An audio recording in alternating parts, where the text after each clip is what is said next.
Lämpimästi tervetuloa Ihmisyyden alkemia-podcastiin. Tässä podcastissa ihmetellään ja tutkitaan ihmisyyttä ja sen ilmiöitä avaamalla erilaisia näkökulmia ja itsetuntemustyökaluja. Minä olen Kipinä. Ja minä olen Mira. Ihanaa saada sinut mukaan matkalle. Lämpimästi tervetuloa meidän podcastin Markus Silvola. Tervetuloa munkin puolestani, Markus. Sinä olet ihmisyyden ja henkisen kasvun tutkija ja matkaaja sekä läheisyysterapeutti. Miten voit tässä hetkessä, Markus? No, tämä on ollut kyllä hyvä aamu ja on ollut mukava tulla tänne. Ja mä laitoin oikein kauluspaidan, kun halusin kunnioittaa tätä tilannetta ja tämän tilanteen luonnetta. Ja nyt on tuossa palleen kohdalla kulkee mukavasti perhosia ja mä nautiskelen niistä. Oi ihana, ja kauluspaita näyttää oikein hyvältä. Me kutsuttiin sut tänne tänään keskustelemaan teemoista uhri, suojelija ja sankari. Kerroit myös, että turvallinen tunneyhteys on olennainen osa tätä työskentelyä. Niin mitä tämä turvallinen tunneyhteys tarkoittaa? Turvallinen tunneyhteys on sitä, että meidän herkimmät kohtamme tulevat kuulluksi niin, että onpa jännä keksiä täällä joku täydellinen sana. Että se herkkyys meissä on lempeän, hyväksynnän, ymmärtävän essenssin kohteena toistemme katseessa. Ja tähän kuuluu myös se, että on tilaa sille kaikelle, eli esimerkiksi näille arkkityypeille, jotka tuossa mainitsin. Mutta tämä uhriutumisen ja uhrin asema ja teema, siis tämä on jotenkin tosi mielenkiintoinen ja mehukas ja tuntuu, että myös aika vahvasti tapetilla omissakin prosesseissa ollut. Mutta mikä tämän uhrin funktio on? Mikä sen tarkoitus on meidän psyykkeessä ja miten sitä voi lähteä kohtaamaan tietoisesti? Tämä uhri on niin merkityksellinen aihe, koska silloin kun meidän psyyke ei pysty käsittelemään jotain liian vaikeaa asiaa, joka on niin kuin tunteena ollut jotenkin mahdoton kohdata se paine, niin jollain tavalla meidän systeemi, kun se ei käsittele sitä ja se on liian voimakas asia ja liian pelottava, niin silloin meidän systeemi jäätyy ja jähmettyy. Ja silloin kun me jähmetytään ja jäädytään ja meidän elämänvoima lakkaa virtaamasta sillä meidän trauma-alueella, niin jokin meissä luovuttaa. Ja sitten kun me luovutetaan, niin meissä ei ole enää voimaa, jolla me puolustetaan meidän rajoja ja meidän tahto latistuu.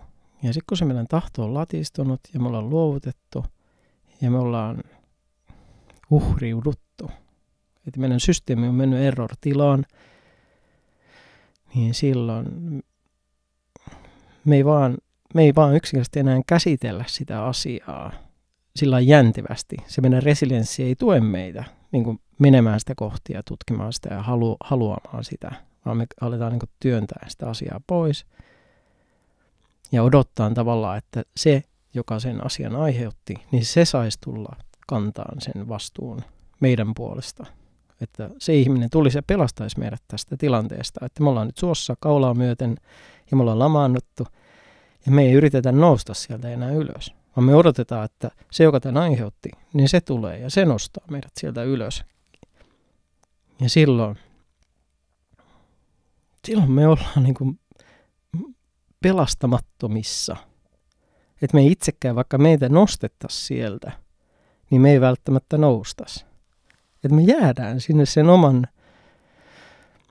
oman voimattomuutemme vangiksi. Että vaikka se pelastaja tulisi sinä, että tässä on käsi, että tartu kiinni, että mä nostan sut, niin se ei välttämättä tee sitä. Se vaan makaa siellä. Ja se ei voi tehdä muuta, koska sen pitää jotenkin vielä kyllästyä siihen täydellisesti, siihen omaan uhriuteensa. Ja uhri tavallaan odottaa sitä, että se väsyy, että mä en jaksa olla enää näin. Niin kuin, että se vapaus on viety. Että kun se uhri kokee, että sen vapaus on viety pois häneltä olla totta ja minä ja tarvitseva, niin silloin se uhri kokee, että se vapaus annetaan muualta. Ja sitten sen uhrin tehtävä on väsyä siihen täysin, että mä en jaksa enää olla se, joka vaan jää koko ajan niin kuin paitsi omassa elämässään siltä asialta. Koska jotenkin se kuolee sille asiallensa ja se elämävoima ei tue sitä yhtään, niin se jää sinne itsensä. Loppujen lopuksi se itse vangitsee itsensä, koska sille ei ole tullut sitä impulssia enää, että hei mä haluaisin olla oikeasti elossa, vaan se jättäytyy sinne kuolemaan. Ja sitten kun se on riittävän kauan kuollut ja turhautunut siihen, niin sen tehtävä on tavallaan turhautua täysin siihen, että mä en oikeasti ole enää edes itseni puolella. Ja se on niin kuin pitkä tie antaa itsensä väsyä täysin omaan uhriuteensa. Sehän on hirveän semmoinen tuttu ja turvallinen paikka olla, se uhrin kokemus. Miten sieltä sitten pääsee sieltä pohjamudista ylös? Tämä on tosi mielenkiintoista. Kun jotkut viettää siellä koko elämänsä, että ne ei koskaan nouse, niin sitten se on jotenkin onnenkantamoinen, että paikalle tulee joku kannattelija, joka sanoo, että tämä on mahdollista. Hei, sun ei tarvitse olla tuolla. Tai se näkee, että joku nousi. Että toi mun uhrikaveri nousi tästä asiasta ja rupesi ottaa vastuun. Mä oon kuullut tällaisesta, että oli ollut tämmöinen joku narsismiryhmä. Ja ne oli kaikki siellä sitten ollut sitä, että voi kun meillä on tehty pahaa. Ja ne uhrit oikein niin kuin voimaantui siellä siinä uhriudessansa. Ja sitten kun siellä oli joku ihminen, joka sanoi, että hei, nyt mä oon tehnyt niin, että mä oon laittanut rajat tolle narsistille ja mä oon ruvennut voimaantua. Ja arvaa mitä tapahtui. Se potkittiin pois sieltä ryhmästä se tyyppi. Koska se ei ajanut sitä heidän hegemoniaansa olla uhri, vaan se oli jotain muuta. Niin nehän ei halua sitä.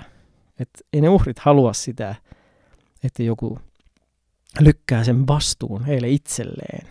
Ennen kuin he on niin kuin tullut siihen tulokseen, että mä en jaksa enää tätä. Että nyt mä haluaisin olla oikeasti elossa ja elävä.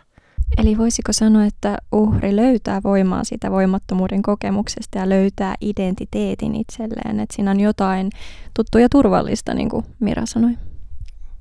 Kyllä. Siis sehän on totta, koska se on identiteetti. Minä olen tämä. Minulle on tapahtunut pahoja asioita. Hoivatkaa minua kaikki ja antakaa mulle se mun huomio. Nythän uhriudesta on tehty joku tämmöinen, kun uhrit on alkanut tulee niin kuulluksi tässä yhteiskunnassa. Ja uhreille on annettu semmoinen niin kuin oma asema, koska ne on ollut ennen sorrettuja vähemmistöjä, niin nyt ne tavallaan saa niin kuin kostaa sillä, että ne niin kuin lyö sen oman uhriutensa niin kuin sillä, että sun on pakko kunnioittaa tätä, koska se on nyt se oikeudenmukaisin tapa toimia. Että ollaan traumasensitiivisiä ja sitten meidän traumat tehdään näkyväksi, mutta niitä ei paranneta, mutta niitä kunnioitetaan. Se on mun mielestä sellainen yksi alku, että ne uhrit saa tulla näkyväksi, mutta eihän ne sillä parane vielä ennen kuin ne haluaa omistaa sen koko kokemuksen siitä alusta lähtien, että mä olen kaltoinkohtelun kohde, mutta silti mun tehtävä on nousta tästä suosta itse, omin voimin. Mutta mua saadaan tukea ja kannustaa ja tsempata ja vaikka mitä, mutta omat lihakset pitää ottaa käyttöön, että elämä kantaa sitä ihmistä, kun sen pitää oppia käveleen sen suon jälkeen. Niin siinä voi ehkä olla vähän haastetta erottaa se vastuun kantamisen ja sitten ikään kuin sen oman tunteen ulkoistamisen välillä, koska siihen liittyy varmasti aika voimakkaasti myös oikeutus siihen uhriuteen. Ilman muuta. Niin osaatko tätä jotenkin avata, että miten sen ihmisen saisi näkemään, että kun sä seisot ehkä omilla jaloillasi ja nouset siihen omaan voimaan, niin sun ei tarvii enää olla uhri. Sun ei enää tarvii kokea tätä. Perimmiltään ihminen luo itse itsensä ja ihminen niin toistaa sitä omaa vääristynyttä, vinoutunutta kokemusta. Niin silloin kun ihminen tajuaa täysin, että kukaan muu ei enää tässä hetkessä luo tätä kuin minä itse itselleni. Ja silloin se lamppu syttyy. Että mä en voi tehdä tätä enää itse itselleni. Silloin lapsuudessa tai silloin kun se tapahtui se asia, niin silloin se oli totta. Mutta sitten kun ihminen jatkaa sitä, että se luo sen tilanteen uudestaan ja menee siihen uhrin asempaan, niin se voimattomuus ja se vinoutunut todellisuus meissä luo ihan samaa koko ajan uudestaan. Ja kun ihminen tajuaa se, että mun asetelmat, mun asetukset on niin vinossa, että mä en voi mitään sille, että mä pakonomaisesti toistan tätä loopia. Mutta koska mä tulen tietoiseksi siitä, että jos vaikka on mulla on välttelevä kiintymyssuhde ja sitten mä niin kuin luon sitä tilannetta, että jos mä loukkaannun, niin sitten mä alan niin kuin vältteleen ja sitten mä teen mahdottomaksi ihmisen tulla mua kohti enää sitten, koska mä vetäydyn. Niin mä oikein niin kuin vetäytymällä luon sen tilanteen niin, että mä varmasti tuun hylätyksi taas. Jos mä en tuu sitä ihmistä kohti enää, että näytä, että mä oon olemassa. Mutta sitten kun mä näytän sille ihmiselle, mä olen olemassa ja mulla on tarpeita, voitko tulla mua kohti ja mä haluan tulla sua kohti, niin silloin mä luon sen uuden tavan toimia. Kun välttelijä välttää, ettei se kipu nouse, niin sitten kun mä oon uusi ihminen ja tiedän se, että mä luon tämän energiakatkoksen niin kuin kahden ihmisen välille, niin mä oon vastuussa siitä, että avaanko mä sitä energiaa vai suljenko mä sitä. Ja jos mä suljen sitä, niin siitä ei tule yhtään mitään. Mun on pakko aina avata se. Ja kun mä tiedän se, että mä suljen sen, eikä se kukaan muu sulje sitä ikinä, vaan se olen aina minä. Niin sit se aukeaa se asia. Tulee enemmän totuutta paikalle. Eli sanana vastuukin nousee mulla tähän. Että ottaa vastuuta siitä omasta kokemuksesta, omista tunteista, omista tarpeista, omista rajoista. Ja toki kun me ihmissuhteessa siinä on kaksi subjektia vähintään, eli toinen osapuoli ja sitten minä. Kyllä. Ja että mä voin kantaa huolen siitä omasta tontistani ja sitten se on niinku sen toisen ihmisen vastuulla, että miten hän suhtautuu, reagoi siinä tilanteessa. Ja sitten mä mietin tuota uhritarinasta nousemista, että siinähän kysytään sitä, että tullaan tietoiseksi siitä, että okei, mussa on nyt tämä kokemus, annetaan sille tilaa ja ei työnnetä sitä pois, koska silloinhan me ei suostuta katsomaan sitä tilannetta. Ja mitä mä kuulen ja miten mä hahmotan tällä hetkellä tätä teemaa on, että suostuu tulemaan tarvitsevaksi, suostuu tuntemaan sitä pettymystä, surua, vihaa, mitä ikinä siellä nyt sitten liittyykään siihen kokemukseen. Että se antaa ikään kuin se voima mennä siitä tarinasta läpi. Kyllä. Ja se suostuminen, tavallaan se on niin kuin, että on tapahtunut tosi kivulias asia, ja sitten kun susta tulee sen oman elämäsi vastuunottaja, niin se tavallaan olet halukas sille kivulle koko ajan uudestaan. Ja sä tiedät, että sulla ei ole mitään muuta reittiä kuin tehdä se kipu itsellesi. Niin siitä on pakko tehdä myönteinen kokemus siitä kivusta itselleen, että sitä oppii rakastaan.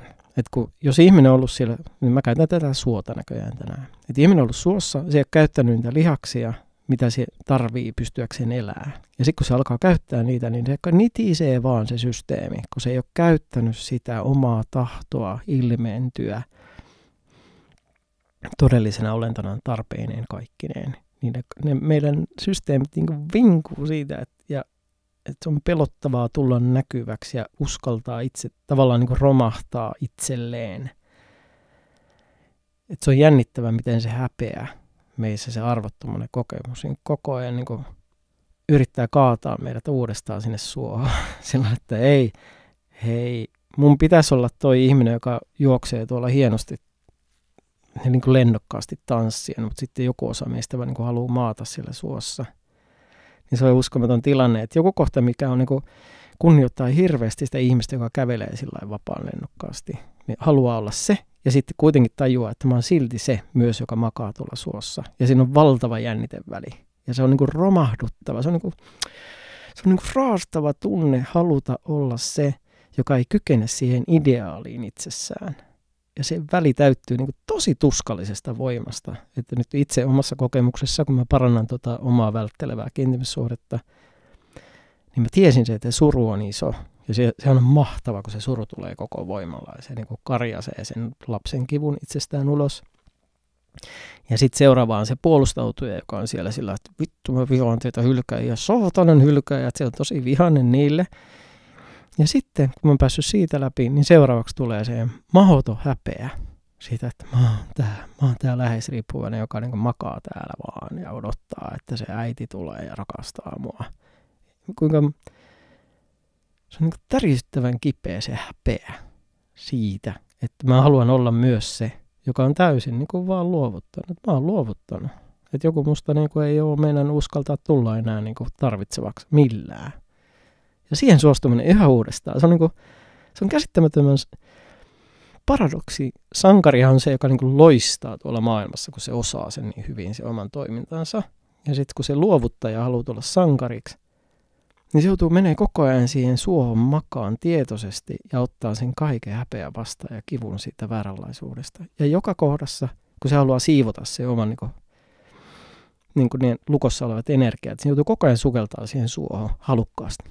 Aina vaan uudestaan, tietoisesti. Aina vaan. Jos se välttää sen oman vääränlaisuuden, se yrittää niin kuin jotenkin peittää, että en mä oikeasti ole näin heikko, en mä oikeasti ole näin tarvitseva, en mä ole oikeasti huono, en mä oikeasti jotain näin pientä, niin se tavallaan jättää jotain siellä omassa energiassaan korjaamatta. Aina kun se ohittaa sen kipeän kohdan, niin se aina tavallaan jättää siivoamatta sen kohdan, että tossa oli nyt toi, joka häpesi itseään. Vai sitten kun se suostuu siihen häpeään yhä uudestaan ja uudestaan ihan sankarina, mä vaan oon näin hemmetin pieni ja mä haluan olla tämän koko pienuuteni voiman läpi eläjä olento, joka ei jätä mitään katsomatta. Niin se on niinku käsittämättömän sitkeitä ja rohkeita mennä päin vaan koko ajan sitä porttia, missä se pienuus aukeaa itselleen. Niinku massiivisena häpeänä ja kipuna. Niin se on ihan paradoksi. Se on ihan hitomainen paradoksi, koska joku meissä haluaisi olla heti valmis. Heti ihan lentää vaan loistavasti tuolla ja rakastaa kaikkia ja olla ihan valtavan ihana, hurmaava, täydellinen olento. Ja sitähän me ollaankin, mutta samalla olla niin kuin hurmaavan rohkea, itseään rakastava omassa pienuudessaan ja mentävä siitä halukkaasti siitä portista koko ajan läpi, ettei jätä sitä omaa energiaa sinne lukkoon, joka luuli, että mä olen todella vääränlainen. Tulee ihan hiki, kun puhuu tästä.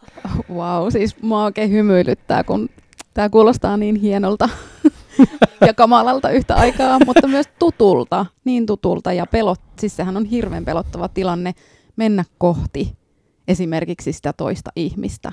On. Että tunnistan sen, että no äsken mainitsit, että varmasti jäät tai tulet hylätyksi silloin, kun tavallaan jätät sen toisen ihmisen siinä tunnetilassa niin kuin oman onnensa nojaan niin sanotusti, mutta mä näen sen vielä niin, että mä niin kuin hylkään itseni ja haluan ehkä ensin hylätä sen toisen, Kyllä. jotta en itse tule hylätyksi enää. Kyllä, nimenomaan. Mä oon niin vihainen tolle, koska toi ei ottanut jotain tarvetta huomioon, vaikka se ei tajunnut, koska telepatia ei toimi. Se on häirittävä tilanne. Se on raivostuttavaa, kun on joku odotus ja luulee, että se toinen tajus. Että kyllähän sä tajusit, että mä nyt tarvin vaikka tänään, että nähdään. Ja sit sä sanot, ei tänään, mulla on jotain ihan muuta. En mä tänään voi nähdä. Sitten mä suutun. Eikö sä tajua, että meillä on nyt 2 päivää kuule juteltu ja nähty ja mulla on hirveä tarve jo nähdä sua ja sä vaan teet tajunnut ja sä vaan sanot, että sä teet jotain muuta, niin mä suutun. Sitten mä vetäydyn. Ja sitten kun mun pitäisi niin vaan ilmoittaa, että no milloin me sitten nähdään ja tavataan, niin mä jätän kaikki tekemättä. Mä jätän kaikki ne välivaiheet tekemättä, että se ihminen tietää, että mua edes kiinnostaa tavata. Mä vaan käännyn ja lähden menee. Ja sitten se toinen ihmettelee, että ai sua ei kiinnostakaan. Ja mä oon ihan vaan mä soin siitä kivusta, että miksi et sä vaan halua nähdä mua, kun mä tarvin sitä, että mä nyt saan sen sun kontaktin, koska mä tavallaan pelastan itseäni siihen yhteyteen, missä mä oon jumissa. Ja luon sen tilanteen uudestaan ja mut jummitetaan, tai siis mut hylätään, koska mä hylkään itse ensin. Peli jatkuu, peli tanssii vaan. Sitten kun mä tajuan sieltä, että hei, ilmoitapa sille ihmiselle nyt, että on tarve nähdä, niin sitten se vaan voi tulla vastaan. Ai että tää on herkullista ja kipeätä samaan aikaan. Mutta vähän sivusitkin tuossa suojelijaa ja sankaria, mitä kuulin. Eli onko tämä suojelija meissä sitten se, joka ikään kuin suojelee sitä uhria siltä kivulta tai mahdollisilta tulevilta pettymyksiltä, ja sitten taas sankari ehkä edustaa sitä elämän voimaa, rakkautta, rohkeutta kulkea täällä autenttisena olentona. Se on ihan tismalleen noin. Se on niin Tämä on ihan täydellinen kuvaus. Suojelija meissä haluaa mahdollisimman helpon kokemuksen, ettei vaan sattuisi. Ja sitten se suojelija toimii, niin kuin, jos meillä on trauma, niin se suojelija toimii niin kuin ihan överivolyymilla. Se ei, niin kuin, kun se sankari niin kuin sietää sitä kipua. Sitten jos meillä on tosi kipeä trauma ja siellä taustalla on joku luovuttanut osapersona, niin sitten se suojelija voi todella toimia ihan irvokkaan väärin niissä tilanteissa. Että se rupeaa suojelemaan meitä niin, että me varmasti tullaan hylätyksi. Jos on todella vinossa se koko kuvio, niin se suojelija tekee kaiken ihan mahdottomaksi meille, että me voitaisiin voida hyvin. Ja silti me luullaan, että nyt mä suojelen itseäni, mutta mä todellakin estän itseäni elämästä täällä maailmassa. Eli tiedostamalla ensinnäkin tässäkin teemassa sen oman uhriuden ja sen käytösmallin, niin sieltä pääsee vapaaksi. Kyllä, ja olemalla ihan valtavan nöyrä ja realistinen sille, että tämä on ihan vinossa, tämä on täysin vinossa, ja mä teen tästä asiasta niin kuin absurdin vaikean itselleni. Itse. Ja sen niin kuin, joudutaan toistamaan sitä aika monesti, että se tulee ihan kirkkaaksi meille. Ja sitten, että joku vähän niin kuin vielä vähän sanookin, että hei, huomaat sä, ehkä toi ei ole ihan suoraan. Siksi kaikki terapia on tosi tärkeää, että siellä se terapeutti, joka ei ole siinä samassa suossa makaamassa luovuttaneena, että se sanoo, että hei, sulla on elämänvoima, joka kyllä sua lähtisi avaan, kun vaan teet sen valinnan, että lähdet meneen kohti sitä itsellesi pelottavaa asiaa ja tarvitsemaan ja ilmaisemaan omia tarpeita ja rajoja ja kaikkia, mistä se elämä meissä syttyy ja on. Eli me tarvitaan toisia ihmisiä peileiksi. Ja mielellään siis kirkkaita peilejä, koska olemme ihmisiä, niin me olemme kaikki inhimillisiä ja teemme virheitä ja olemme erehtyväisiä, mutta se taitaa kuulua tähän matkaan, että kukaan täällä ei ole täysin kasvanut ulos uhriudestaan esimerkiksi. Ei. Toi mä jotenkin oikein sytyin, koska silloin kun me ollaan itse eletty se uhrimme sinne suohon ihan tosi syvälle, ja se on siellä sammaleen peitossa, ja se ei näe mitään. Se ei näe mitään muuten kuin sen oman katastrofin siitä, että koska kaikki elämänvoima jollain tavalla on vähän niin kuin lakannut tai sulkeutunut. Että sinne tulee joku ihminen, joka niin kuin osoittaa meille sitä vapautta, että hei, voi tehdä toisin, voi toimia toisin. Täällä on valinnan mahdollisuus, mutta se ei ole kovin herkullinen se valinta, koska se sattuu. Se nousee sieltä suosta ja ne kaikki jähmettyneet osat alkaa elää. Niin se on niin kuin, että mä nousen täältä, mutta se tarkoittaa myös kipua. Että ei ole vaihtoehtoa. Et kukaan ei tavallaan pelasta meitä siltä kivulta, mutta elämän voima meissä itsessämme pelastaa meidät elämälle takaisin. Se on käsittämätön paradoksi. Että meidän on suostuttava siihen kipuun, jotta me voidaan saada oma elämänvoima takaisin niin, että meidän elämänvoima tuo meidät takaisin maailmaan. Ja se on jännä vielä, että se meidän herkkyys meissä, sitä herkkyyttä seuraamalla, me poimitaan ne kaikki meissä olevat tukokset sieltä maailmasta. Että parasta, mitä voi tapahtua, että rakastut täysillä toiseen ihmiseen. Kaikki kipu tulee esiin silloin. Kaikki äiti- ja isäprojektiot kerralla tiskiin. Joo, se tuntuu välillä, että se työ on ihan semmoinen niin kuin aika hukuttava määrä töitä, mutta se on palkintona sitten rakkautta. Mutta siinä pitää olla valtavasti tietoisuutta, että jos on kaksi vinossa oleva ihmistä, niin ei tee mitään, mutta kaivaa tosi syvän montu keskenään ja riitelee itsensä ja riekaleeksi niin toistaa niitä traumoja ja syventää sitä kokemusta siitä, että tämä maailma on ihan hiton kova paikka, jossa meitä loukataan ja me loukkaannutaan lisää. Sitten ne kaksi ihmistä on ihan niin kuin verissä päin siitä taistelusta, kun kumpikin niin kuin lyö toistaan sillä omalla kivulla, eikä kumpikaan ota vastuuta. Se on tosi kivuliasta, mutta sitten kun jompikumpi ottaa vastuuta ja on tietoisuutta, niin siitä se lähtee aukeamaan. Vastasitkin on mun seuraavaan kysymykseeni, että sitten jos lähdet kohti sitä toista ihmistä, joka ei sitten niin kuin osaakaan suhtautua siihen sillä tavalla neutraalisti, tai miten tämän nyt sanoisi, että nimenomaan sitten hän triggeröityy ja sitten se on semmoinen pallo, joka pomppii edestakaisin. Joo, kaksi uhria, kun työstää uhriutta, niin ne menee syvemmälle monttuun ja lyö lisää sammalta toisensa silmään. Se on tosi kivuliasta. Ja sitten me ollaan ihan sillä lailla, että ihmiset, jotka tavallaan luovuttaa sit siinä niin kuin rakkauden etsimisessä, niin ne ei enää uskalla ottaa enää yhtään taakkaa lisää, koska ne ei ole niin kuin välttämättä löytänyt sellaista riittävän suoraa ja selkeää peiliä. Vaan se on tosi tuskallista, että sä niin kuin avaat itsesi ja sitten taas tulee turpaa. Niin silloin ihminen alkaa niin sitten se alkaa luovuttaa ja se enää yritä. Se ei enää yritä edes avata itseänsä, kun se uskoo vaan, että sitä kipua vaan tulee lisää. Että se on aikamoinen onni löytää selkeitä, tietoisia ihmisiä, jotka pystyy osoittamaan lempeällä tavalla sitä vastuuta. Että voi kulta rakas, tässä kohdassa sulla on mahdollisuus tehdä tämä asia toisin, että nyt älä mene piiloon. Älä mene nyt piiloon, että näytä se kipu nyt, äläkä mene piiloon. Että tuut tänne, että nyt on tässä joku, joka haluaa nähdä sen ja omistaa tätä sun kanssa.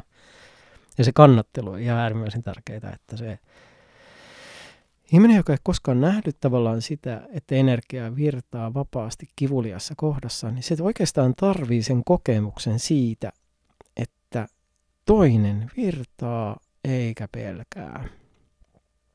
Ja sitten se niinku oppii siitä, että hetkinen, että mulle mahdottoman tuntoinen juttu on sulle mahdollista. Että miten sä teet tämän itsellesi. Ja sitä kautta pitää olla esikärsijöitä, jotka on niin kuin oppinut rakastaa omaa kärsimystään. Niin silloin ihminen, se niin kuin herättää sen toiseen, että mitä? Sullakin on ollut ihan hirvittävän kärsimyksen niin kuin että sun hylätyksi tuleminen heitteelle jätetyt osat on ollut tosi massiivisia, mutta mitä sä oot tehnyt itsellesi, koska sä nyt oot noin elossa ja nyt oot noin yhteydessä itteesi. Että jotain hyvää sä oot tehnyt itsellesi, että kyllä lamppu nyt meinaa ruveta syttyä, että tässä on joku mahdollisuuden tunne. Että kun se toinen ihminen tuo tavallaan sitä valoa sulle ja sitten itse on niin kyllästynyt siihen jatkuvaan pimeyteensä siellä, että kun luo vaan sen pahimman pelon aina, että taas sattuu liikaa ja kukaan ei tuo. Mutta sitten kun tuo sitä selkeyden tunnetta, että hei, tämä on mahdollista. Tämä on just nyt mahdollista. Juuri nyt sä pystyt ottamaan tästä kopin niin, että sussa voi syttyä jotain eloon. Niin. Joo, ja nostit ton kannattelun ja myötätunnon ja rakkauden teeman esille myös, että se, mikä auttaa siinä kivun kohtaamisessa, on se myötätuntoinen tila, on se kannatteleva syli.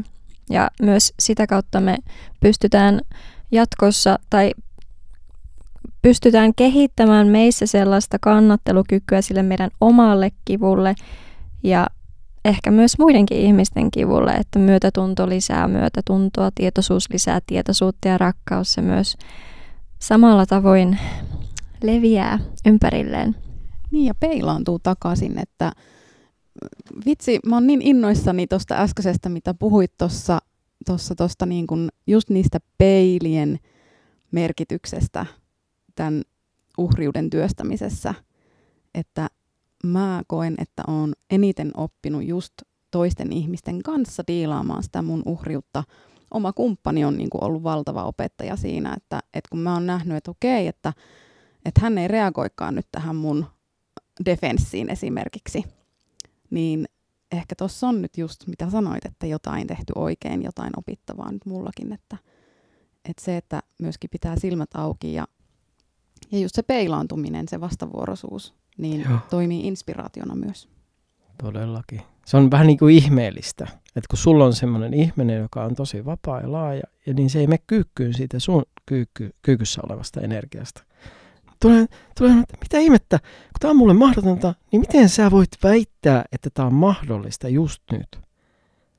Ja sitten on ihan semmoinen, että mun todellisuudessa mikään minussa ei suostu tähän työhön.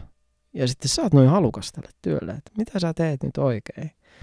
Että mulla on semmoinen mentori tuolla Helsingissä asuessani, joka sanoi, että voidaan meritoida niin kahta asiaa. Sitä suoraa niin kuin tyhjyyden vapautta siellä semmoisessa niin kuin mielenhiljaisuudessa. Tai sitten sä voit meditoida sitä ihan suorinta tuskaa ja kipua. Ja ne ihmiset, jotka suorinta tietä meditoista suoraan omaan kipuunsa, niin tavallaan pikkuhiljaa sulattaa se oman vuorensa, mikä on se työ, ne kaikki estetyt energiat, mitkä on lukossa. Niin ne ihmiset, jotka tavallaan ohittaa kärsimyksiä, menee suoraan sinne kirkkauteen, tyhjyyteen ja yrittää tyhjentää niin kuin mieltä, niin ne tavallaan osaa ehkä jossain optimaalisessa tilanteessa, hyvässä energiassa, ne osaa mennä sinne tyhjyyteen itsessään. Mutta sitten kun tulee kaaosta ja ressiä, ne ei pääse mihinkään. Mutta sitten nämä ihmiset, jotka meditoi nimenomaan sitä kipeätä kohtaa itsessään, ja suostuu siihen työhön, ja tulee kaaosta, niin ne ei mene niin kuin miksikään, vaan tämä on tätä samaa kärsimystä, jonka mä oon tehnyt itselleni, lukitsemalla oman itseni energiaa. Niin ei heilu siitä työstä. Mutta nämä ihmiset, jotka kokee, että hei, elämä on ihan fantastisen hienoa silloin, kun mä oon täällä optimaalisessa tilassa, niin ne putoo sieltä. Kun mä oon ihmetellyt, että tuo ihminenkin on meditoinut 20 vuotta, mutta sitten kun tulee joku pettymys, niin ne putoo sieltä. Ja niissä ei näy se valo. Sitten kun tulee taas ihminen, joka on nimenomaan meditoinut sitä oman kärsimyksen sisään menemistä, ne on sitkeitä, niillä on se resilienssi, ne tietää sen, että tämä on tätä, eikä ne luulekaan mitään muuta. Että kyllähän me tunnetaan, joku valoisa henkisen kasvun ihminen tulee ja sanoo, että hei, kaikki on niin ruusuista ja kaikkea ihanaa, ja kun ressi tulee, niin ne katoo paikalta, mutta sitten on taas ne ihmiset työmyyrät, jotka tulee haalareissa. Minä tiedän, että tästä ei helpolla mennä ikinä. Niin ne kannattelee ihan eri tavalla. Ne on ihan eri tavalla sitkeitä kuin ne hyvän onnen, hyvän päivän ihmiset. Sitten kun tulee se satainen räntäkeli, niin ne sitkeet vaan tekee sitä työtä. Eli sitkeet ei ohita ihmisyyden eri puolia, vaan ne ottaa ne vastaan. Ja mä kuulen myös tämän nöyryyden tässä, että niin kuin on halukas katsomaan, on avoin sille, että okei, ehkä mä en tiedä vielä kaikkia ja että musta niin kuin riittää tätä syvyyttä. Joo, ihminen, joka on jo itsessään tavallaan voittanut itseään itsensä puolelle, niin ne tietää se, että se on mahdollista ja totta. Sitten ihmiset, jotka on vähän alussa siinä omassa työssään, niin se on tosi heiluvaa se työ. Ne ei oikeasti, ihminen, joka ei ole oikein paljon saanut vielä menee läpi, niin se epäilee sitä työtänsä itsessään tosi paljon. Mutta sitten tulee työmyyrä, ihminen, joka haalarit on tosi savessa ja paljon arpia jossa, niin ne tietää, että tämä korjaantuu. Tämä oikeasti korjaantuu ja ne pystyy niinku luomaan sitä oikeaa valoa ihmisille siitä, että oot vaan sitkeä. Että mun omat työt, mitkä mä oon kannustanut, että mä oon, jos mä luulen addiktoitunut johonkin energiaan, mitä mä oon luullut tarvitsevani, niin mä oon enimmillään meditoinut 3 tuntia vaan suoraa kärsimystä. Ja sitten kun siitä on päässyt läpi, niin toi on semmoinen sankariolo, että jes, mä tein sen vaan itse tyhjäksi. Että se riivasi mua monta kuukautta tämä asia.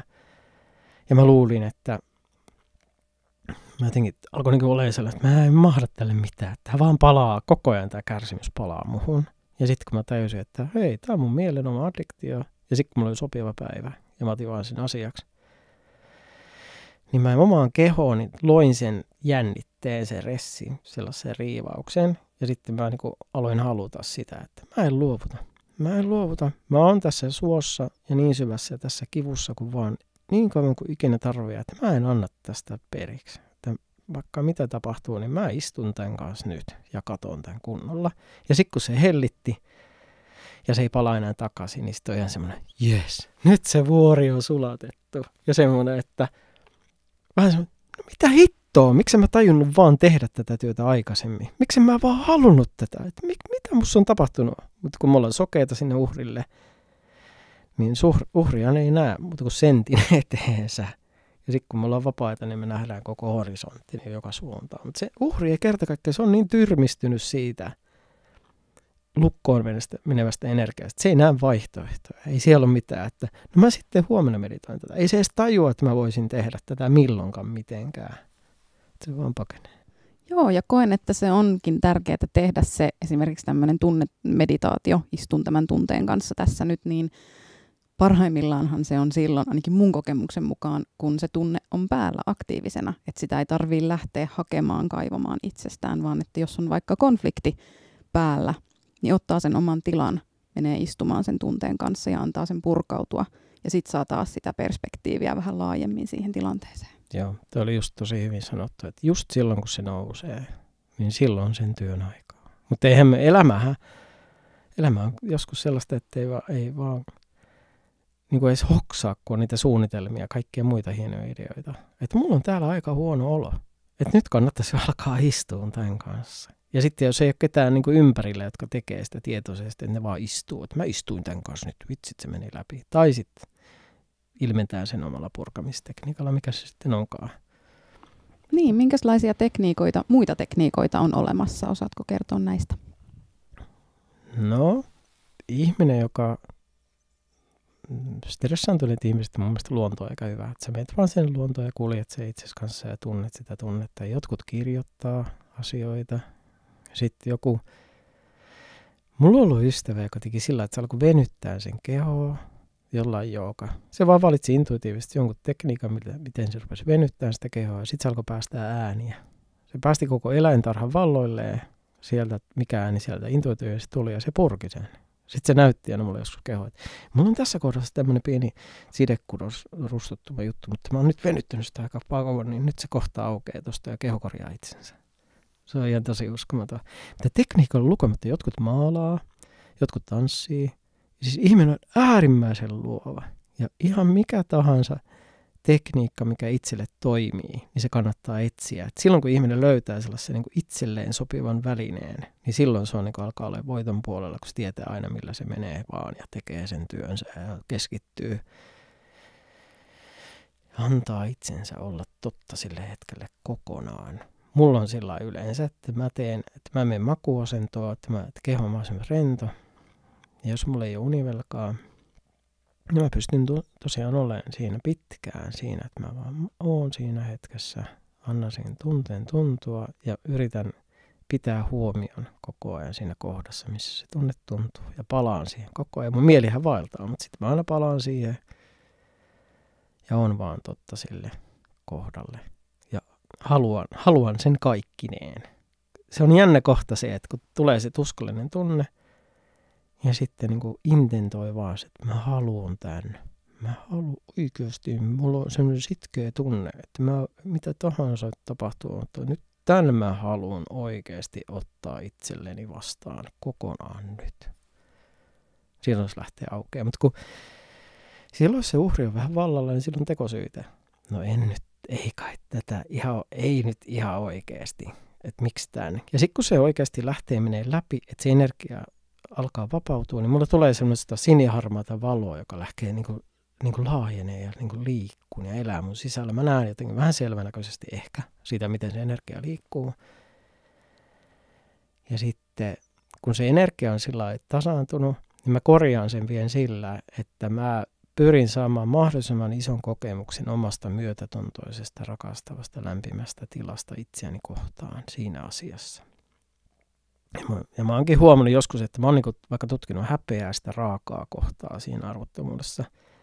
Mutta sitten jos mä oon jättänyt se jotenkin vähän niin kesken, että mä niin vielä en kylvetä sitä rakkaudessa, niin sitten tavallaan se ei ole vielä, jos en mä pysty tunteen sellaista myötätuntoista rakkautta sitä asiaa kohtaan, niin se ei ole, mä koen, että se on jotenkin jäänyt vielä välivaiheeseen.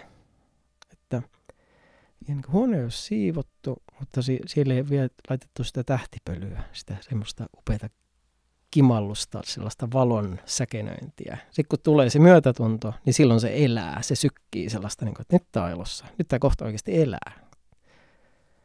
Ja se on jotenkin se viimeistely siinä omassa kipeän kohdan katsomisessa. Todella elävästi ja kauniisti kuvattu tätä prosessia.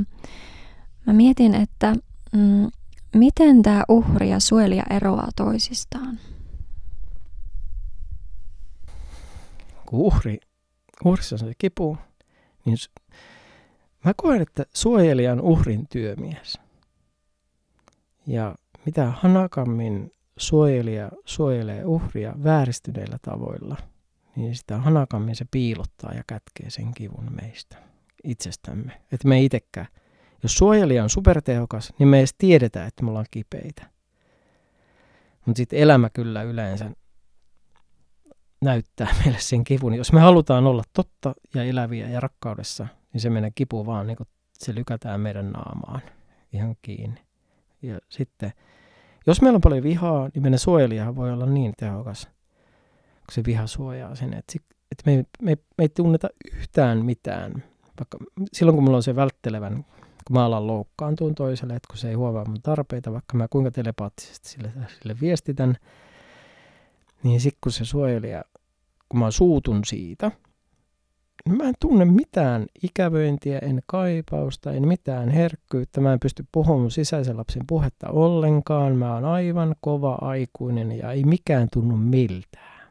Ja mä oon ollut vuosikausia lapsena siinä tilassa, koska mun äitisuhde on ollut hieman kipeä. Niin se mun suojelija on jotenkin täydellinen. Musta tuntuu, että mä voin ihan hyvin ja hienosti ja kaikki on hyvin, mutta mä oon aivan epäherkkä, enkä tunne mitään myötätuntoa itseni kohtaan, enkä mitään rakkautta ketään kohtaan. Et mä oon ihan niinku, mä oon vaan niinku jollain tavalla tylsä, kliininen aikuinen.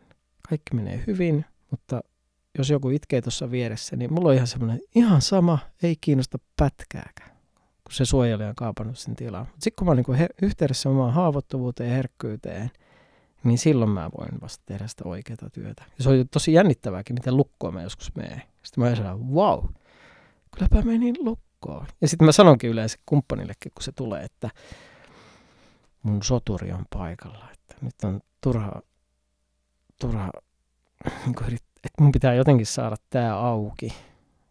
Että jos me nähdään vaikka illalla jonkun reissun jälkeen ja mun soturi on päällä, niin aamulla mä oon auki, mutta illalla mä en aukea, että mä oon ihan lukossa. Ja sinne pitää antaa aikaa. Sitten jos on joku taitava vihatyöskentelijä, niin se aukeaa aika nopeastikin välillä, kun oikein saa se vihan ensin tulee sieltä, niin sitten se vasta aukeaa se oikea uhrin kokemus.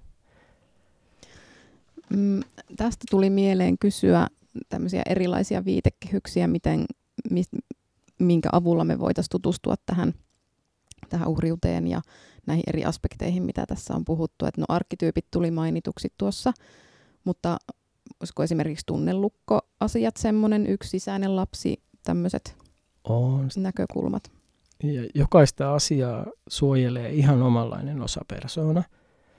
Ja mä oon itse kehittänyt sellaisen 39 kysymyksen patterin, että kun tulee semmoinen osapersona, mitä ei oikein tunne, kun joku tunne valtaa, mutta mä huomaan, että mä oon nyt mä käsittelen tätä, että tämä tunne tekee täällä jotain ja mun systeemit jotenkin huutaa, niin mä sitten rupean kyselemään 39 kysymystä mä kysyn, mulla on YouTubessa ne ex-kumppani on tehnyt sellaisen kysymyspatterista sinne, niin sitten kun kysyy siltä ne kysymykset, niin sitten se paljastaa sen tyypin älykkyyden ja mitä se toivoo, tarvii, haluatko se parantua, onko sillä yhteyttä korkeampaan, mikä sen asian lahja on ja mitä se voi pyytää ja kuinka tietoinen se on. Niin sellaista mä oon käyttänyt itse, kun mä lähdin tutkimaan osapersoonaa. Joo, mistä näitä kysymyksiä tosiaan löytää tai minkälaisissa kanavissa sä oot? Miten sut löytää? No mulla on semmoinen niin kuin Comdial, se on mun yrityksen nimi, niin YouTubesta löytyy niitä. Sitten on läheisyysterapia.fi, niin siellä on mulla ne kaikki mun hyväksymistaito-CD:t, missä mä oon niin käsitellyt eri tunnejuttuja myös. Ja sitten Facebookissa Markus Silvolainen, niin siellä on julkisena joitakin videoita kannattelusta ja kaikista turvallisesta tunneyhteydestä. Ja voin kyllä suositella Markuksen juttuja. Ja kertoisitko vielä kuulijoille, että mitä läheisyysterapia on? Miten mä tänään sen kerron? Läheisyysterapia on kannattelumenetelmä, joka perustuu niin kuin fyysiseen kontaktiin ja turvallisen tilan ja kohtaamisen tilan lempeään ylläpitoon. Eli asiakas tulee terapeutin lähelle, miten haluaa, syliin. Siinä on vähän tyynyjä, että se ei ole liian lähellä, mutta kuitenkin sillä, että se on konkreettista ja sitten häntä silitetään niin kuin hänelle sopii. Ja sitten hänelle sanotetaan sitä tilaan liittyvää essenssiä siitä, että hän on turvassa tässä nyt. Ja hän saa tuntea ne kaikki tunteet, mitä siinä hetkessä tulee ja mitkä siinä lähtee avautumaan sen ihmisen systeemissä, mitkä lähtee käyntiin. Hän saa ilmentää kaikki. Ja se kannattelija, läheisyysterapeutti pitää sitä tilaa ja huolehtii siitä, että hän on turvassa siinä hetkessä. Ja tässäkin tämä turvallinen tunneyhteys on tosi olennaisessa asemassa, että terapeutilla on kapasiteettia ottaa vastaan, mitä sieltä sitten tuleekaan, eikä sekoittua. Joo, hän pitää itsensä tyhjässä tilassa ollakseen auki sille, että hän voi olla se myötätunto siinä hetkessä tämän ihmisen tunnekokemusta varten. Mitä sä teet ihmisen kanssa, jolle on vaikea tulla fyysisesti lähelle? Sitten mä tuun 5 senttiä kerrallaan lähemmäksi, kysyn, että sopiiko tulla lähemmäksi. Mulla on ollut asiakas, joka 9 tuntia mennyt siihen, että hän on pystynyt olemaan mun sylissä dissosioitumatta, mutta häntä mä lähestyin niin kuin 5 senttiä kerrallaan siitä metrin päästä, että sopiiko tulla lähemmäksi. Ja hän oli aivan täydessä kauhun tilassa. Siitä, että hänen traumansa oli sillain. Hän oli niin kyllästynyt siihen traumaansa, että hän oli päättänyt, että hän ei enää halua olla se, joka ei pysty päästään ketään lähelle. Niin siitä se lähti. 9 tuntia meni, mutta me tehtiin 2 päivänä sitä työtä, mutta se oli ihan mahtava, miten se aukesi siitä se työ sitten, kun hän oli jo päättänyt, että hän ei ole enää uhri, että hän menee tästä läpi vaikka. Vau, joo, tässä kuulen nyt, että se hetki on nimenomaan se, että ihminen vaan kyllästyy, tulee se raja vastaan, että kun ei löydä sitä tapaa olla onnellinen. Kyllä. Ja hän oli psykoterapiassa käsitellyt sitä asiaa niin kuin vuosia, mutta hän tunsi aina, että se keho on täysin turvaton. Että hänen on päästävä oikeasti konkreettisesti lepäämään toisen lähelle niin, että hän luottaa. Sitä varten hän tuli todellakin aika kaukaa sitten siihen terapiaan ja se meni tosi hyvin. Hieno kuulla. Kyllä, inspiroivaa. Hei, haluan kysyä tässä vaiheessa, kun mainitsit niistä perhosista tuossa alkumetreillä, niin mitäs niille kuuluu tässä hetkessä? Joo. Mä huomaan, että mua jännittää koko ajan, että mä niin puhalla vahingossa tähän mikkiin. Mä huomaan, että mä oon siitä vähän sillä, että mä en ole niin paljon työskennellyt mikin kanssa. Niin mä sanon, että jos mä henkäsin tähän mikkiin, kun itse tekee joskus WhatsApp-äänitystä, niin koko ajan hengittää mikkiin. Tai joskus, niin se menee pilalle se koko äänitys. Niin mä huomaan ton, sitten mä hengitän sillä varovasti, ja mun keho niin jännittyy ihan turhaa. Että tää on vaan sitä, että mulla ei ole kokemusta tästä. Niin mä huomaan, että mulla on palleessa sellainen pieni jännitys, että toivottavasti mä nyt en hengitä tyhmästi mikkiin. Se on ihan tällaista tekniikkaa. Ja sitten mulla on se ideaali. Mä tunnen se ideaali, että kun mä rakastan viisautta ja mä rakastan sitä, että ihminen osaa luoda tosi kauniin, hyvän, kohottavan ilmapiirin. Ja sitten kun se on maaginen hetki, kun se tulee. Se semmoinen, että siinä on sen hetken lumous ja siinä on sitä tähtipölyä. Ja sitten musta on joku semmoinen niin sisäinen vaatimus, että mä haluaisin osata luoda mahdollisimman kauniin, rakastavan tilan. Ja se on mulla sisäinen sellainen jännitäväli. Ja sitten on vaan tämä ihminen, joka jännittyy täällä mun sisällä. Ja on sellainen, että voi vitsi, kun mä haluaisin olla niin vapaa, laaja, virtaava, selkeä, tietoinen. Mulla on valtava litania niitä, mitä mä haluan olla. Ja sitten on vaan se into. Semmoinen, että mä haluaisin osata luoda sen. Ja mä nyt teen tässä parhaani.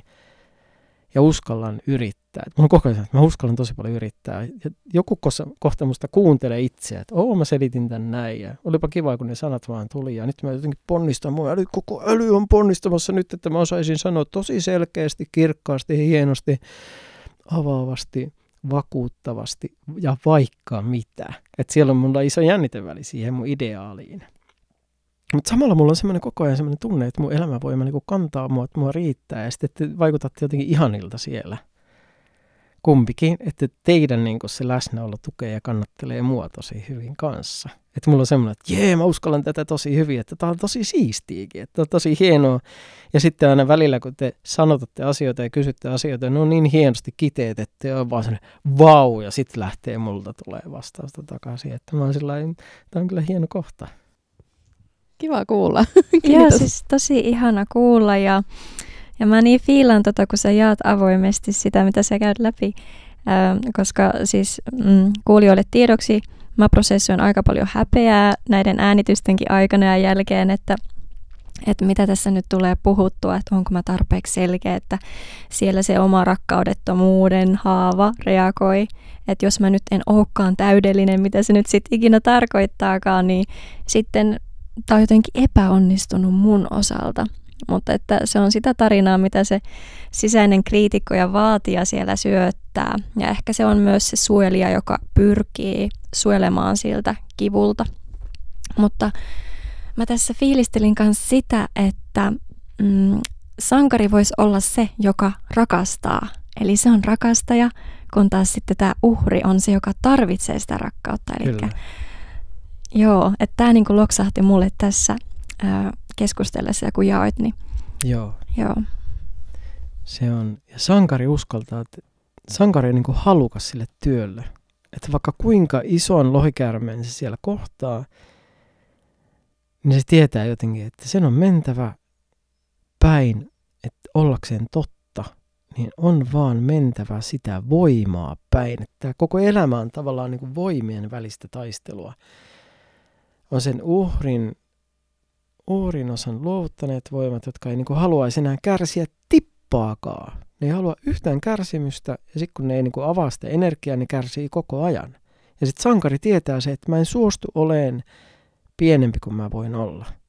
Ja mun tehtävä on taistella oman kipuni ja oman ajatusvääristymäni läpi.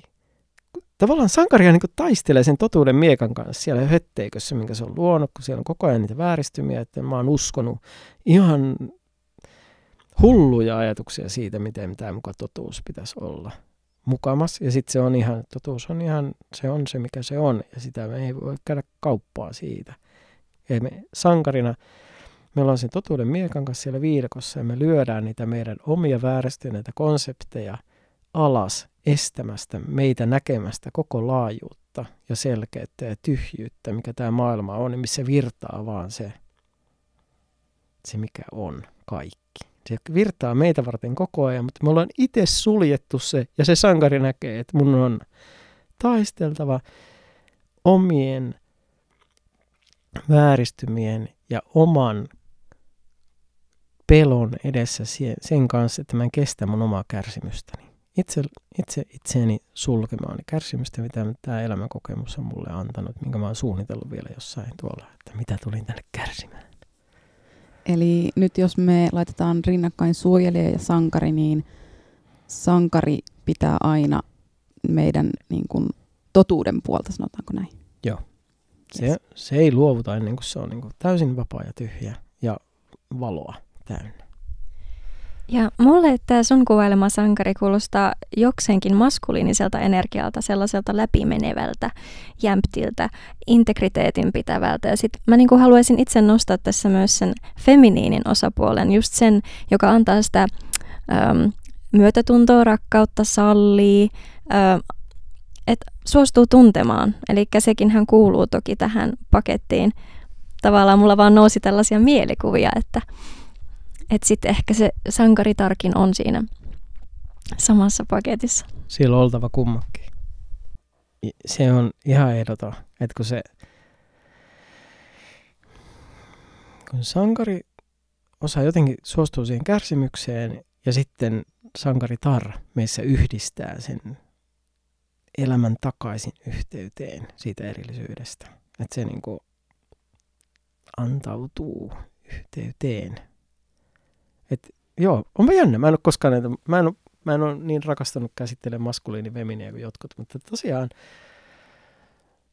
sankari tekee kaikkensa ottakseen niitä kipeitä voimia vastaan itselleen ja omistaakseen itsensä, ja sitten se sankaritar rakastaa ne itsensä takaisin lempeydessä ja myötätunnossa ja rakkaudessa ja herkkyydessä. Ja se herkkyys on tavallaan meidän semmoinen tutkain, että missä täällä on työtä, ja sitten kun sattuu, niin sitten se sankari meissä rupeaa sellainen olemaan sen kanssa, no niin, sinä senkin karvainen körmy, nyt minä syleilen sinua, vaikka kuinka rypistelet vastaan, ja mä omistan tämän koko kivun itselleni, vaikka hiki tulee ja luut rutisee, niin mä vedän tämän itteeni kokemuksia ja suostun tähän, ja sitten se sankaritar alkaa rakastaa sitä meissä. Ja me sulatetaan se lämpimäksi, ihanaksi, virtaavaksi, lempeäksi kokemukseksi itsessämme. Olipa jännä. Tämä tuli luotua tässä teidän kanssa. Wow, resonoi kyllä, hienosti sanotettu. Kyllä resonoi. Ja siis mä mietin kanssa että eikö tällä suojelijalla ole myös joku positiivinen funktio, eli se voi estää meitä uudelleen traumatisoitumasta tietyissä tilanteissa. Että jos jokin ylittää meidän sietokyvyn tai kapasiteetin, että se sankari ei vielä ehkä ole niin voimaantuneessa paikassa tai sankaritar valmis antautumaan, niin miten sä näet tämän, että voiko tähän uhriin ja suojelijaankin suhtautua silleen avoimesti, no hei, että tekin saatte olla, mutta et siihenkään ei tarvitse sitten samaistua. Jotenkin, että suojelija on niin kuin automaatio meissä. Se on semmoinen vaistonvarainen toiminto, että me niin kuin haluttaisiin etsiä se mukavuusalue. Että mikä tässä on mukavaa? Että mennään sen, missä mukavaa on, ja suojelija suojelee, että mulla olisi koko ajan mukavaa. Mutta me vaaditaan sitä sankarin niin kuin sellaista selkeää, rehellistä totuutta, että me omistetaankin se työ itsellemme, eikä mennä sen suojelijan mukavuuden kautta, mutta se onkin jännä, kun meillä on oikeasti rajat. Meidän energiajärjestelmässä on oikeasti joku ikkuna, missä kohdassa me pystytään oikeasti työskentelemään. Ja sitten jos meidän suojelija ei toimi meidän puolesta, vaan meitä vastaan, tämä on jotenkin hieno yrittää älyllisesti sanoa, että kun meissä on se väylä, missä me voidaan työskennellä tehokkaasti, ja sitten kun se menee yli, niin sitten me mennään lukkoon sitä ylimenevästäkin. Ja sitten kun se suojelija toimii niin kuin optimaalisesti, niin me osataan työskennellä hienosti siellä. Mutta sitten kun se suojelija onkin vinossa meissä, se trauma tekee sen suojelijan, niin kuin, että se ylireagoi hurjana, niin sitten pitäisi niin määritellä se suojelijan, niin kuin terveen suojelijan osat, jotka niin kuin mahdollistaa sen meidän työn siinä ikkunassa hyvin. Ja sitten on ne kipeät suojelijat, jotka tekee siitä ihan hullua, aivan pähkähullua, vaikka mustasukkasen suojelijat, kun on ottanut ylivalla. Se on ihan tuhoisa. Se tappaa sen, niin sen koko rakkauden siitä, kun se rupeaa suojelemaan rakkautta, niin se suojelee sitä niin, että se tavallaan niin antaa se, tekee siitä niin, yrittää luoda sitä turvallista siitä rakkaudesta, jos on vääristynyt suojelija, niin se niin vangitsee sen toisen ihmisen itselleen täydellisesti. Sä et saa katsoa, silmätkään ei saa heilahtaa väärään suuntaan silloin, kun mä haluan suojella sitä rakkautta jotenkin. Ja sitten kun se on vinossa, se on hurjaa. Sä katsoit tota ihmistä, heräsikö sinussa halukkuutta? Nyt minä kyllä sinulla körmyytän tästä asiasta. Ja sitten tulee hirveä taistelu ja toinen, hei anna mun olla vapaa, että sä voit tehdä mulle näin. Että rakkaus on vapaata, ei sitä voi kahlita. Että mustasukka se on hyvä esimerkki siitä, miten suojelija voi toimia täysin väärin. Tai sitten, mutta tässä pitäisi keksiä niin uudet sanat ja käsitteet, koska siellä varmasti on paljon sitä, mikä on totta. Että se voi olla hyvää ja se voi olla aivan sairasta. Niin, eli nämä tietyt roolit ja arkkityypit voi palvella ja toisaalta olla palvelematta. Todella. Ja mitä mä kuulen, että se avoimuus on se lähtökohta. Avoimuus sille kivulle, avoimuus kivusta, että se rakkaus löytää sen kivun luo. Koska miten muuten se yhteys syntyy? Ei mitenkään muuten. Se on jännä, miten, että me ollaan niin kuin auki rakkaudelle, niin meidän pitää olla ihan äärimmäisen totta, että me voidaan niin kuin palata koko ajan yhteyteen. Vitsit, se on niin hienovaraista hommaa se, että miten sieltä hetteiköstä, jos siellä on paljon töitä, niin löydetään se takaisin se reitti, että mä oon tässä ja mä oon auki ja mä haluan vaan olla myötätuntoinen, lämmin, lempeä, kaikki, mitkä kykenee yhteyteen. Ja sitten kun ne meidän jotkut systeemit, ne ei kerta kaikkiaan kykene millään yhteyteen. Ja sillä on valtava työ niin kuin sillä sankarilla ja sankarittarilla niin kuin omistaa niitä ja mennä niistä kipuista läpi ja suoristaa niitä asioita ja tulla todeksi. No melkoista settiä. Meillä alkaa jakso tulla päätökseen, mutta Markus, olisiko sulla jotain vielä loppukaneetiksi? Mitä sä haluaisit sanoa meidän kuulijoille? Nyt se tulee vaan tällaisia, että olkaa totta itsellenne, juuri sellaisena kuin olette.